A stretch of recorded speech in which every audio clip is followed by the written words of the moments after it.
فُنَا يُحْشَرُوا إِلَىٰ رَبِّهِمْ، ڈرائے ان کے ذریعے ان لوگوں کو جو ڈرتے ہیں کہ اکٹھے ہو رب کے سامنے. لَيْسَ لَهُم مِّن دُونِهِ وَلِيٌّ وَلَا شَفِيعٌ، نہیں ہوگا ان کے لیے اللہ کے سوا کوئی دوست نہ سفارشی. لَعَلَّهُمْ يَتَّقُونَ، تاکہ یہ شرک اور گناہوں سے بچے. پیغمبر مرسل سے مشرکین نے ایک موقع پر کہا تھا کہ ہم آپ کی خدمت میں آنا چاہتے ہیں اور آپ کی ضروری باتیں سننا چاہتے ہیں، لیکن یہ ہمارے نوکر چاکر جو ہمارے آزاد کردہ غلام یا بگوڑے ہیں، یہ آپ کے پاس بیٹھے رہتے ہیں. اگر یہ ایک طرف ہو جائے تو ہم آپ کی مجلس کو عزت سمجھیں گے اور بیٹھیں گے اور بات سنیں گے. جناب رسول اللہ صلی اللہ علیہ وسلم نے شاید یہ محسوس فرمایا کہ کفار کے ساتھ تو ایمان کی بات ہوگی، اور میرے جو صحابہ ہے جو ان کے خیال میں زیادہ اچھے نہیں ہیں، ان کے ساتھ تو اعمال کی بات ہوتی ہے. ایمان تو وہ لا چکے ہیں، اور ایمان کی بات اعمال سے زیادہ ضروری ہے.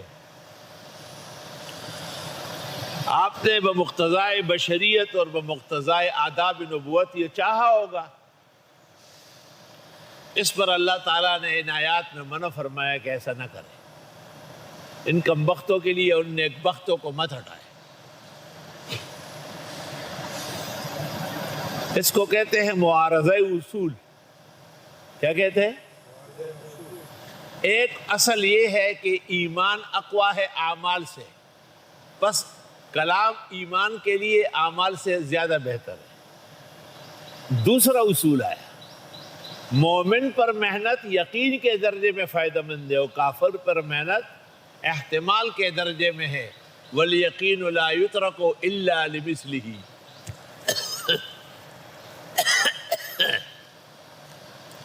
اس کو کہتے ہیں معارضہ اصول. ہماری دانش میں سرخسی نے جو اصول لکھے ہیں اس میں اس کا تذکرہ ہے، اور ابن الحمام محقق نے جو تحریر الرسول لکھی ہو تو خاص اس میدان پہ ہے.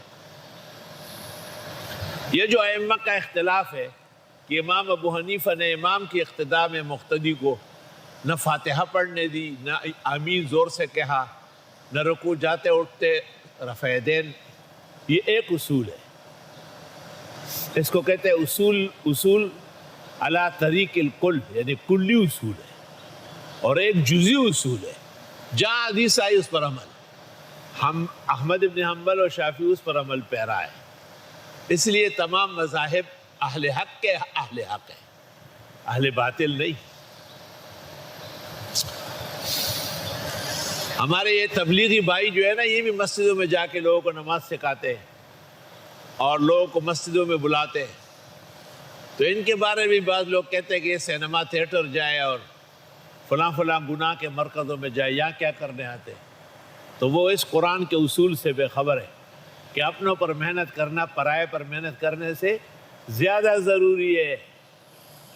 اور مت ہٹائے آپ ان لوگوں کو جو پکارتے ہیں رب کو صبح و شام، وہ چاہتے ہیں اللہ کی رضا. نہیں ہے آپ کے ذمہ ان کا حساب کچھ بھی، اور نہ آپ کا حساب ان کے ذمہ کچھ بھی.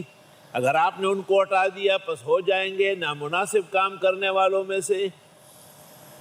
اجازت نہیں دی. صحابہ کتنے لاڈلے، اور ہم آزماتے ہیں بعض کو بعض سے تاکہ کہے کہ یہ لوگ وہی ہے جس پر خدا نے احسان کیا. کیا نہیں ہے اللہ قدردان، خوب جاننے والا قدردانوں کے. اور جب یہ آتے ہیں آپ کے پاس تو کہتے ہیں کہ ایمان لائے ہم آیتوں پر. جب یہ اچھے مسلمان، یہ غریب مسکین جس کو ثعالب کہتے ہیں، یہ جب آتے ہیں تو یہ تو ایمان رکھتے ہیں. فَقُلْ سَلَامٌ عَلَيْكُمْ، السلام علیکم.